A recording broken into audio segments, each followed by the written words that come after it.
오늘 저런 내용을 가지고 자, 저는 여러분들 지금 주제가 뭐냐면 우리는 새 사람 되었다는 겁니다. 예수 믿는 모든 사람들은 새 사람 된 거죠. 할렐루야. 그리스도 예수 안에 있는 자들에게는 누구든지 그렇죠? 새로운 피조물이 되었음을 사도 바울이 고린도서 5장 17절에 말씀하고 있죠. 그런즉 누구든지 그리스도 안에 있으면 새로운 피조물이라. 이전 것은 지나갔으니 보라 새 것이 되었도다. 할렐루야. 전 여러분들이 새로운 피조물이 되었어요. 자, 그러면 새로운 피조물이 된 전 여러분들이 주님이 매는 그 멍에를 메고 배우고 매면 쉼을 얻는다라고 했어요. 자, 오늘 말씀의 주제가 한번 고백합시다. 새 주인에게 모든 것을 맡기라. 새 주인에게 모든 것을 맡기라는 얘기입니다. 우리 예전에 그 목욕탕 가면 귀중품은 카운터에 맡기세요. 맡기지 않는 물건은 책임지지 않습니다. 이런 문구가 있었어요. 지금도 있는가 모르겠어요. 목욕탕 가본 지 하루 되고 하도 오래돼가지고. 근데 그런 말이 적혀 있었던 적이 기억이 나요. 맡기지 않으면 책임지지 않습니다. 맡기라는 얘기죠. 우리 하나님도 그런 것 같아요. 우리가 맡기지 않으면 하나님 그냥 지켜보셔요. 그래 한번 네가 한번 해봐. 견디다 못해 쓰러질 때 견디다 못해 쓰러져. 그러면 어때요? 주님 안 됩니다. 천부의 의지 없어서 손들고 옵니다. 그리하면 주님이 어때요? 우리에게 쉼을 주실 줄 믿어요. 자, 우리 명함 전도지 보면 두 번째 항목이 뭐라고요? 예수님을 꼭 믿어야 하는 이유가 두 번째 항목이 인생이 내 마음대로 안 되는 까닭. 왜 안 되는지 아세요? 그래서 뭐라고 그랬어요? 인생의 주인이 내가 아니기 때문입니다 라고 설명하잖아요. 인생의 주인이 내가 아니라는 얘기죠. 그러니까 주인이라면 주인 마음대로 하는 거 아니겠어요? 아이고 주인한테 물어봐야 돼. 우리 주인한테 물어봐야 돼. 어떤 일을 행하면서 주인의 뜻대로 움직이는 거니까 내 인생이 내 마음대로 안 된다는 얘기는 내 인생의 주인이 내가 아니다라는 얘기죠. 그래서 어때요? 그래요. 예수 그리스도를 자신의 구주로 믿고 사는 성도는 자신의 주인이 내가 아니라 누구라고요? 하나님이심을 믿고 내 자신의 문제를 전능하신 하나님께 뭘로 맡겨요? 기도로 맡겨야 합니다. 내 인생의 문제를 내가 해결하려고 하면 할수록 더 힘들고 고통스러운 일이 더 많이 나타나죠. 이것을 우리가 알고 우리의 주인이신 하나님의 능력을 믿고 인생의 문제를 전부 맡길 수 있어야 합니다. 할렐루야. 우리 지난 주일 말씀을 통해 그걸 기억할 수 있잖아요. 아브라함을 하나님 불러가지고 야 아브라함아 저 하늘의 별들 보이지? 예 하나님 네 자손을 저처럼 많게 해줄 거야. 근데 그때 아브라함이 할아버지 사례도 할머니 자식은 무자식 이런 상태에 있는데 에이 하나님 농담 마세요. 어떻게 이런 일이 있을 수 있어요? 자꾸 그러잖아요. 그러니까 나한테 충성하고 있는 저 모습 엘리에셀이 내 후사가 될 겁니다. 이러니까 아니야 네 몸에서 날 줄 알아야 네 후사가 돼. 계속 하나님 말씀하시는데 아브라함은 어때? 상황 형실을 보니까 그게 아니거든요. 그래가지고 결국 어때? 사례 말 듣고 결국 이스마엘을 낳는 그런 실수 아닌 실수를 범한 거 아니겠어요? 그 일 때문에 하나님이 기분 나빠가지고 13년 동안이나 침묵하시고 그를 나타나서 하신 말씀이 야 나 전능한 하나님이거든? 너 나 못 믿어? 이런 거잖아요. 나 전능한 하나님이야. 나 못 믿어? 이제부터 말이야 너 내 앞에서 행해. 알았지? 나 없는 것처럼 그러지 말고 나 있는 것처럼 여기고 너 내 앞에 완전해야 돼. 알았지? 우리 인간이 어떻게 완전할 수 있겠습니까? 그렇지만 최선을 다해서 전심전력하면 주일에도 말씀드렸던 것처럼 내 능력이 30 어떤 사람 능력이 100 능력이 다 다르잖아요. 그렇지만 능력껏 최선을 다할 때 하나님 그것을 완전하게 인정해 주신다라고 그랬어요. 이런 것처럼 하나님은 전능하시잖아요. 전능하신 하나님 전능하신 하나님이 내 인생의 문제 해결하지 못하실 수가 없다. 할렐루야. 이것을 믿고 어떻게 전부 맡길 수 있어야 된다라는 얘기입니다. 자, 우리는 어때요? 이미 예수께서 내 인생의 주인이심을 믿는 믿음의 삶을 살고 있어요. 근데 어때요? 순간순간마다 주님이 내 인생의 주인이 아니라 내가 주인 되어 살아가는 경우가 얼마나 많습니까? 우리는 늘 어때요? 저 그림을 머릿속에 잘 기억해 놓고 내 마음의 중심 보좌에 내가 있는 것이 아니라 항상 예수께서 내 마음 보좌 중심에 앉아 계시고 그분을 모셔드리는 그런 삶을 우리가 살 수 있어야 된다라는 얘기죠. 그러니까 저게 안 되는 경우는 계시록 3장 20절 말씀처럼 볼지어다 내가 문 밖에 서서 두드린다. 주님은 여전히 우리 안에 계심에도 불구하고 우리는 예수님을 우리 문 밖으로 마음의 밖으로 이렇게 밀어내치고 살아가는 그런 모습이 있을 수 있다는 얘기죠. 그리고 주님이 항상 우리 안에 계심을 우리가 잊지 말아야 된다. 그 주님께 어때요? 우리는 모든 걸 맡겨야 되는데 왜 맡겨야 되는가? 첫째, 인생이 내 마음대로 안 되는 거 우리는 경험하고 살잖아요. 인생이 내 마음대로 안 되는 걸 경험해요. 첫째, 시각 읽어봅시다. 시작. 이스라엘이 원하는 것을 얻지 못했습니다. 그렇습니다. 첫 번째로 이스라엘도 그랬다는 얘기죠. 우리가 하나님의 한 샘플로 한 민족을 선택했는데 이스라엘 민족을 선택하셨잖아요. 그 이스라엘 민족들도 하나님의 선택한 민족이었지만 그들 스스로가 뭔가를 하려고 했을 때는 뭐 했다? 로마서 11장 7절 보니 같이 읽어봐요. 그런즉 어떠하냐 이스라엘이 구하는 그것을 얻지 못하고 오직 택하심을 입은 자가 얻었고 그 남은 자들은 우둔하여졌느니라. 아멘. 이스라엘이 구하는 것을 얻지 못했다. 그러니까 그들이 구했다 할지라도 얻지 못했다는 얘기죠. 또한 두 번째 읽습니다. 시작. 사람들이 욕심을 부려도 살인을 해도 안 됩니다. 아멘. 요즘 여러분 요즘 얼마나 살인 사건이 많이 나타납니까? 뭔가 자기 욕심을 채우고자 이렇게 막 살인을 저지르고 그러기도 하는 거 아니겠어요? 이건 뭐예요? 욕심을 부려도 살인을 해도 안 된다는 것을 야고보 사도가 말씀하고 있어요. 시작. 너희는 욕심을 내어도 얻지 못하며 살인하여 시기하여도 능히 취하지 못함으로 다투고 싸우는도다. 너희가 얻지 못함은 구하지 아니하기 때문이요 구하여도 얻지 못함은 정욕으로 쓰려고 잘못 구함이니라 라고 말씀하고 있죠. 즉 뭐예요? 하나님께 기도하지 않고 내가 뭔가 막 해보려고 하는 이런 부분 때문에 하나님을 인정하는 가운데 하나님을 주인 삼고 하나님을 앞세워서 내가 따라가면서 순종하며 나가는 그 걸음이 아니라 주님을 저 옆으로 팽개쳐 놓고 내가 먼저 막 뭔가 하려고 하는 그런 모습 때문에 이루지 못하는 경우가 많다라는 얘기입니다. 세 번째 읽습니다. 시작. 자신의 힘이나 능력으로 안 된다라는 얘기예요. 자신의 힘이나 능력으로 안 돼요. 힘이나 능력으로 안 돼. 이것을 우리가 스갈에서 4장 6절을 통해서 알아볼 수가 있죠. 6절 7절 같이 읽어볼까요? 시작. 그가 내게 대답하여 이르되 여호와께서 스룹바벨에게 하신 말씀이 이러하니라. 만군의 여호와께서 말씀하시되 이는 힘으로 되지 아니하며 능력으로도 되지 아니하고 오직 나의 영으로 되느니라. 근사나 내가 무엇이냐? 내가 스룹바벨 앞에서 평지가 되리라. 그가 머릿돌을 내놓을 때에 무리가 외치기를 은총이 그에게 있을지어다 하리라 하셨고. 아멘. 여러분 이스라엘 백성들이 주전 536년에 어때 35년 6년 바벨론으로부터 포로에서 이제 다시 귀환하잖아요. 이제 귀환해가지고 어때요? 새롭게 성전을 재건해야 되는데 마음처럼 안 되잖아요. 마음처럼 안 돼. 왜 안 됩니까? 그 당시에 사마리아 지역에 살고 있었던 그 원주민들이 이스라엘 백성들이 성전 재건한 일을 방해하잖아요. 방해하니까 저 스룹바벨 총독을 중심으로 성전을 재건하려고 했던 것이 17년 동안 16년 동안 이게 정지가 되잖아요. 그러면서 하셨던 말씀이 저 말씀 아니겠어요? 여호와께서 스룹바벨에게 하신 말씀이 이러니라. 만군의 여호와께서 말씀하시되 이는 힘으로 되지 아니하며 능력으로도 되지 않고 오직 나의 영으로 되느니라. 즉 하나님이 외면한 가운데 하나님이 없는 어떤 추구, 어떤 노력, 어떤 애씀이라는 것은 온전하게 이루어질 수가 없다라는 얘기죠. 그래서 뭐라고 말씀합니까? 큰 산아 내가 무엇이냐? 이 큰 산은 뭐예요? 성전 재건을 방해하는 방해 세력들을 큰 산이라고 할 수 있지 않겠어요? 큰 산아 내가 무엇이냐? 네가 스룹바벨 앞에서 평지가 되리라. 결국 하나님이 역사하시니까 저 문제가 전혀 없었던 것처럼 싹 해결이 되더라. 할렐루야. 그래서 어때요? 결국 그 문제가 해결되니까 성전이 다시 한번 재건되는 그런 은혜가 있었던 것을 우리가 보게 됩니다. 이처럼 우리는 어때? 우리 인생 가운데 경험을 통해서 야, 안 되는구나 라는 것을 우리가 알 수가 있다라는 얘기입니다. 그렇다면 이처럼 우리가 되지 않는 그런 모습 가운데 우리가 버려야 될 것이 뭐냐? 따라서 모든 욕심을 버리자. 그렇습니다. 모든 욕심을 내어 버릴 수 있어야 됩니다. 왜 그러는가? 자기 욕심으로 시험과 고난을 받기 때문이죠. 여러분 욕심이 있으면 반드시 뭐예요? 시험이 오게 돼 있고 고난을 받게 돼 있다라는 얘기죠. 야고보 1장 14절 읽어볼까요? 오직 각 사람이 시험을 받는 것은 자기 욕심에 이끌려 미혹됨이니. 다음 절. 욕심이 잉태한 즉 죄를 낳고 죄가 장성한 즉 사망을 낳느니라. 아멘. 오직 각 사람이 시험을 받는 것은, 그렇죠? 시험. 성경에도 시험이라는 단어는 여러 가지로 나타나죠. 죄에 미혹되는 거, 마귀에게 미혹되는 것도 있지만 하나님의 어떤 주시는 테스트, 신의 과정도 시험이라는 단어로 쓸 수가 있는데 자기 욕심으로 시험과 고난, 이 시험이라는 것은 더 미혹됨 이런 것일 수 있겠죠. 고난을 받습니다. 두 번째, 욕심은 죄이며 사망으로 이끕니다. 욕심은 죄라는 얘기죠. 도대체 그러면 욕심이 뭐가, 욕심의 기준을 어떻게 잡을 수 있을까요? 욕심의 기준. 욕심의 기준이라는 것은 뭐예요?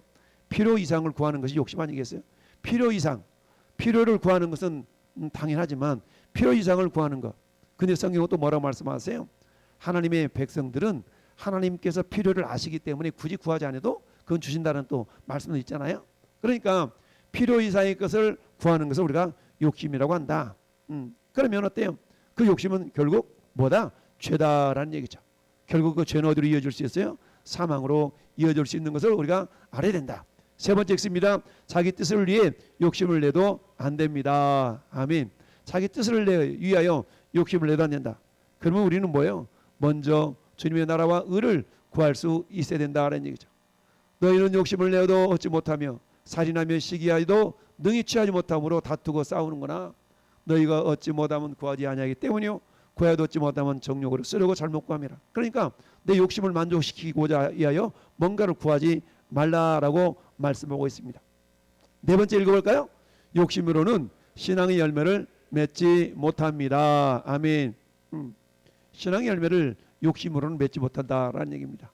그래서 마가복음 4장 19절에 우리 10분 인자 비유를 통해서 주님이 그렇게 말씀하고 있죠. 자, 10분 인자 비유 보니까 자, 돌짝밭과 길가밭과 가시밭 어때? 좋은 밭. 이 사람 네 종류의 마음의 밭이 있는데 그 가운데 열매 맺는 밭은 옥토 좋은 밭밖에 없죠. 그런데 어때요? 저 돌짝밭 세상 염려와 재물이요. 가시밭이겠죠? 세상 염려와 재물의 유혹과 기타 욕심이 돌아와서 말씀을 막아 결실하지 못한다. 그러니까 열매 맺지 못한 밭은 어떤 밭이에요? 돌짝이 있거나 가시가 있거나 이런 요소들이 있을 때에 결국 열매 맺지 못한다라는 얘기죠. 그러니까 염려, 재물의 유혹 이런 것이 있다면 하나님의 말씀이 내 심령 속에 심겨져 가지고 열매를 못 맺는다는 거죠. 그러니까 예배는 드리는데 항상 세상 염려와 재물의 유혹을 가지고 우리 예배한다 그러면 그 하나님의 말씀이 나한테 들어올 리가 없다는 얘기죠. 그러니까 세상 염려, 재물의 유혹 이 모든 것을 떨쳐버리거나 주님께 맡기거나 십자가에 못 박거나 이런 일들이 있어야만이 하나님이 기뻐 받으시는 예배자가 될 수가 있다라는 얘기죠. 그렇다면 이 욕심이라는 건 뭐예요? 욕심은 결국 마귀가 사람에게 준 것이다라는 얘기죠. 여러분 요한복음 8장 44절은 뭐예요? 마귀가 욕심의 아비, 그렇죠? 거짓의 아비가 마귀인데 이렇게 말씀하고 있어요. 같이 한번 읽어볼까요? 너희는 너희 아비 마귀에서 났으니 너희 아비의 욕심대로 너희도 행하고자 하는지라. 그는 처음부터 살인한 자요 진리가 그 속에 없으므로 진리에 서지 못하고 거짓을 말할 때마다 제 것으로 말하나니 그는 그가 거짓말장이여 거짓의 아비가 되었습니다. 욕심대로 행하고자 하느니라. 마귀는 어때요? 욕심장이라는 얘기죠. 그러니까 우리가 예수 믿지 않았을 때 우리가 마귀 종들이 었잖아요. 그러니까 마귀 종처럼 우리가 마귀처럼 마귀 종되었던 우리 인생도 어때요? 욕심대로 행하려고 한다라는 얘기입니다. 근데 어때요? 이미 우리가 새 사람이 되었음에도 불구하고 여전히 우리가 욕심대로 행하고 있다면 우리는 뭐하고 있는 거예요? 마귀의 영향받고 있다라는 얘기죠. 그렇다 그러면 우리 어떻게 하면 되는가? 자, 욕심은 마귀가 사람을 준 것이니까 새 사람은 이미 욕심이 십자가에 못 박혔습니다. 여러분 갈라디아서 5장 24절 말씀 같이 한번 우리 선포합시다. 그리스도 예수의 사람은 육체와 함께 그 정욕과 탐심을 십자가에 못 박았느니라. 아멘. 여러분, 자 예수님이 십자가 사건은 단회적이지만 그 효력은 영원하잖아요. 예수님 십자가 사건은 단회적이에요. 근데 그 효력은 영원해. 그러면 어때요? 우리가 예수 믿는 시점이 다르기 때문에 내가 예수 믿는 그 순간이 예수님과 함께 십자가에 못 박히는 순간이잖아요. 그러니까 어떤 사람은 10년 전에 십자가에 못 박힌 것일 수도 있고 어떤 사람은 3년 전에 십자가에 못 박힌 것일 수도 있고 그렇다는 얘기죠. 그래서 우리가 영어 공부할 때 have crucified 여러분 현재 완료에는 세 가지 기능이 있다. 우리가 그게 영어 배울 때 배우잖아요. 과거적인 기능, 계속적인 기능, 완료적인 용법 이 뭐 세 가지 용법이 있는데 여기는 이미 과거에 이미 딱 뭐 했다? 이미 못 박혔다는 얘기입니다. 그러니까 전에 여러분들이 이미 십자가에 못 박혔어요. 그러니까 못 박혔기 때문에 어때요? 그것을 우리 계속 우리 의식 속에 주장할 수 있어야 된다는 얘기죠. 이미 못 박힌 자는 어때요? 죽은 자거든. 죽은 자. 근데 여전히 내 속에서 욕심이 살아있다는 얘기죠. 이미 십자가에 못 박혔음에도 불구하고 나는 어때요? 여전히 내 욕심이 나타날 때가 있어요. 그래서 사도 바울은 뭐라고 고백합니까? 나는 날마다 죽노라 라고 말씀하고 있죠. 왜요? 이미 자기 자신도 십자가에 죽은 존재이지만 어때요? 내면 속에서 육신의 소욕들이 이렇게 올라오는 것을 보면서 그치 난 이미 죽은 을 위해 올라오지 그럼 날마다 죽노라라는 믿음의 고백을 통하여서 이미 내 육신의 소욕들이 올라오는 것을 이렇게 철저하게 말씀을 의지하면서 이렇게 다스리고 있다라는 걸 보게 됩니다. 자, 그렇다면 인생과 근심 걱정에 관하여 정확하게 우리가 알아야 되는데요. 자, 사람에게는 모두 슬픔과 근심이 있는 걸 봅니다. 잠언서 14장 13절이 이렇게 선포합니다. 웃을 때에도 마음에 슬픔이 있고 즐거움의 끝에도 근심이 있느니라. 여러분 우리 흔히 그러잖아요. 웃고 있지만 속은 울고 있어 이런 경우가 있잖아요. 그런 것처럼 웃을 때도 마음에 슬픔이 있고 즐거움 끝에도 근심이 있느니라. 그러니까 인간에게는 이 불완전한 세상을 살아가는 과정 속에는 저게 사라지지 않는다는 겁니다. 완전한 복지국가인 천국에 들어가야 모든 눈물과 모든 슬픔과 모든 고통이 완전히 사라지는 그때가 있죠. 그래서 그렇다. 다음 두 번째는 근심은 뼈를 상하게 한다. 잠언서 17장 22절에 보니까 참 마음의 즐거움은 양약이라도 근심은 심령의 근심은 뼈를 마르게 하느니라. 그래서 어때요? 웃음 치료라는 게 있잖아요. 웃음 치료. 우리가 막 웃으면 뭐 옛날에 웃으면 복이 와요. 구봉서 씨, 배삼용 씨가 그 옛날에 했던 그런 프로그램이 있었잖아요. 웃으면 복이 온다. 이 즐거움이라는 것은 양약, 보약 먹는 것과 똑같다. 근데 심령의 근심은 뼈를 마르게 하느니라라는 얘기죠. 그러니까 어찌 보면 골다공증도 염려, 근심, 걱정 때문에 더 잘 생길 수 있는 것 같아. 자, 그 다음에 또 우리 다른 신을 섬기면 괴로움을 더합니다. 하나님을 섬기도록 지었는데 죄 때문에 다른 신을 쫓아다니잖아요. 이것 때문에 괴로움이 더한다라는 얘기입니다. 뿐만 아니라 불신자는 죽어서도 지옥에서도 괴로움을 받는다. 이 땅에서도 괴로움을 받다가 죽어서도 어때요? 괴로움을 받잖아요. 자, 보니까 계속 20장 10절을 볼까요? 그들을 미혹하는 마귀가 불과 유혹못에 던져지니 거기는 그 짐승과 거짓 선자에 있어 세세토록 밤낮 괴로움을 받으리라. 여러분 얼마나 억울하겠어요.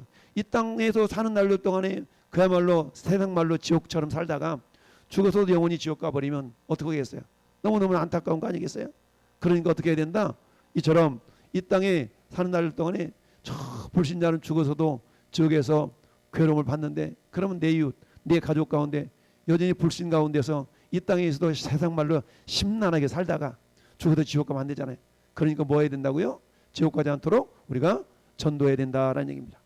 여러분 누가복음 16장에 부자와 나사로 이야기가 나오잖아요. 여러분 둘 다 죽어가지고 부자는 음부에 갔고 나사로는 아브라함에 들어갔어요. 우리가 쉽게 표현한다면 부자는 지옥 갔고 나사로는 천국 갔다는 얘기 아니겠어요? 근데 어때요? 가보니까 너무 괴롭거든.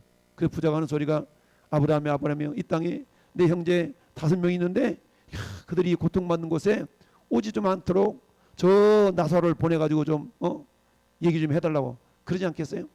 그랬더니 뭐라고 그래? 아니야. 이미 살아있을 때 복음을 전했는데 듣지 않으면 죽은 자가 살아나서 전할지라도 듣지 않아. 그러니까 우리가 나가서 전도하는 그 전도의 메시지를 듣지 않는 사람은 죽은 자가 살아나서 전할지라도 안 믿게 돼 있다는 얘기죠. 그러나 그럼에도 불구하고 우리는 어때야 돼요? 그들이 구원받을 수 있도록 지속적으로 계속적으로 듣든지 아니 듣든지 복음을 전파하는 그런 사명을 우리가 잘 감당해야 될 줄로 믿습니다. 자, 마지막으로 새로운 삶을 결국 하나님의 말씀을 믿고 자신을 맡기는 거예요. 자, 그러면 우리 하나님 뭐라고 말씀하세요? 하나님의 백성은 근심하지 말라라고 말씀하셔요. 근심하지 말아라. 근심하지 말아라. 왜? 하나님께 길이 있기 때문에. 자, 보니까 너는 무엇을 먹을까 무엇을 마실까 구하며 근심하지 말아라. 먹고 사는 문제 때문에 근심하지 말라는 얘기입니다. 저거는 뭐예요? 우리의 가장 기본적인 필요를 아시는 하나님이기 때문에 어때요? 저건 구할 요소가 아니다. 마태복음 6장에도 그렇잖아요. 이것은 이방인들이 구하는 것이다. 그럼 우리는 뭐 할까요? 먼저 그의 나라와 그의 의를 구하라. 그러면 저런 것들은 더불어 주신다.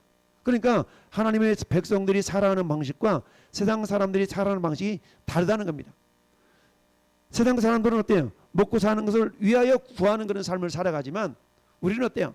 먹고 사는 것을 위하여 구하는 삶이 아니라 하나님의 나라와 의를 구하는 삶을 살면 이건 따라오게 됐다냐. 덤으로 온다는 얘기죠. 그래서 살아가는 삶의 방식이 전혀 다르다는 얘기입니다. 할렐루야. 이런 은혜가 경험되어지면 아 그렇구나. 하나님의 사람들이 살아가는 삶의 방식이 저 불신자들과는 전혀 다르구나. 근데 우리가 믿지 않는 사람들과 동일하게 살아간다 그러면 그건 하나님의 근심거리가 될 수가 있다는 얘기죠. 그러니까 뭐하라고요? 하나님 아버지와 예수 그리스도를 믿으라라고 말씀하고 있는 겁니다. 뿐만 아니라 고통의 문제는 기도로 맡게 된다라는 얘기죠. 시편 107편 19절 말씀에 이렇게 말씀하고 있습니다. 19절 20절 같이 읽어봅니다. 이에 그들의 고통 때문에 여호와께 부르짖음에 그가 그들의 고통에서 그를 구원하시되 어떻게 구원했어요? 그가 그의 말씀을 보내어 그들을 고치시고 위험한 지경에서 건지시는도다. 아멘. 자, 하나님께서 구원하시는 방법 중에 한 가지가 말씀을 보내신다는 얘기입니다. 말씀은 영이잖아요. 말씀을 보내시는데 근데 그 말씀은 곧 하나님이시잖아요. 할렐루야. 말씀이 하나님이시여. 그러니까 말씀을 보내셨다는 얘기는 뭡니까? 말씀 우리가 설교를 듣는 가운데 평상시에 흘려듣던 그 말씀이 불현듯 그 순간 그날에는 어때요? 나에게 감동으로 다가온다는 얘기죠. 그러면 그 말씀이 뭐가 레마가 되어가지고 우리를 살리는 말씀이 되는 거예요. 할렐루야. 그리고 어때요? 하나님의 말씀을 지속적으로 우리가 고백하고 선포할 때에 그 말씀이 살아있는 하나님의 말씀이기 때문에 그 말씀 우리를 고치시고 치료하시고 살리시는 말씀이 된다는 얘기죠. 그의 말씀을 보내어 그들을 고치시고 위험한 지경에서 건져 주시는도다라고 말씀하고 있습니다. 할렐루야. 그렇습니다. 그렇다면 이제 우리가 맡기는 걸 기도로 맡긴다고 그랬는데 맡겼으면 어떻게 돼요? 내일 일을 염려하지 말아야 됩니다. 맡겨놓고 염려한다는 얘기는 맡기지 않는 거예요. 그러면 맡겨놓고 염려하지 않는 그런 모습을 우리는 어때요? 사무엘상 한나의 기도를 통해서 살펴볼 수 있습니다. 여러분 한나가 자식이 없어가지고 기도하잖아요. 기도했더니 엘리제 대장이 야 너 술 취했지? 술 끊어. 이렇게 오해를 하잖아요. 그랬더니 한나가 뭐라고 합니까? 그러지 마세요. 그러지 마세요. 나는 내 원통을 하나님께 아뢰는 것뿐인데 나를 악한 여자로 보지 마세요. 이렇게 얘기하니까 엘리가 아이고 미안해 내가 그렇지 너를 오해했다. 이런 말은 없지만 그랬을 것 같아. 그러면서 뭐라고 얘기합니까? 시작 17절 시작. 엘리가 대답하여 이르되 평안히 가라. 이스라엘 하나님이 네가 기도하여 구한 것을 허락하시기를 원하노라 하니 18절 이르되 당신의 여종이 당신께 은혜 있기를 원하나이다 하고 가서 먹고 얼굴에 다시는 근심빛이 없었더라. 아멘. 다시는 근심빛이 없더라. 할렐루야.